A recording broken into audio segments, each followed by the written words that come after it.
چاهستونهای صنعت مدنیت ملی تاجیکان امروز در این تالار با یک جایی مردم فیض‌آباد ما قیامدی را تبریک میگوییم.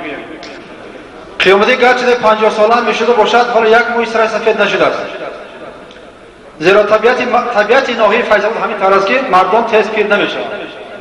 شما اول 100 ساله شدید بعد اندیشی پیری کنید که کی پیر بشه تا 100 سالگی پیر نشه.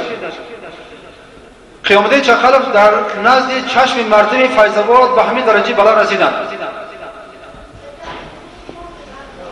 مهنت حلال صافدلانه که چخلف قیامدین در شاهراه صنعت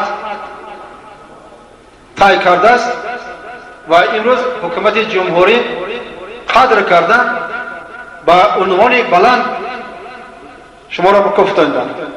ما مردم فیض‌آباد الان در این تالار خرد و کلام همه نشستند شما را تبریک میگویم.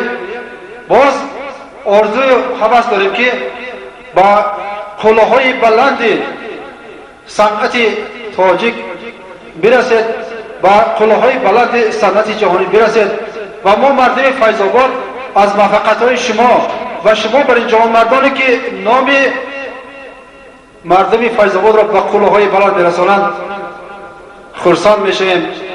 بسیار هم فخر میکنیم که در بین مردم فیض‌آباد همه گونه آدمانی هستند که نام فیض‌آباد را بلند میبردارند و شما برای کار آرزومندم و بگذار دائما سربلند باشید. همه آن نیت‌هایی که در تبریکنامه کمیته اجرایی هست در این کاغذ هست قیامدی در خانه‌شان میخوانند یک حجت تحریر شده برای فرزندان برای نسل آینده میماند. بگذار سالهای سال قیامدی سلامت باشند و به کلاه‌های بلند صنعت برسند.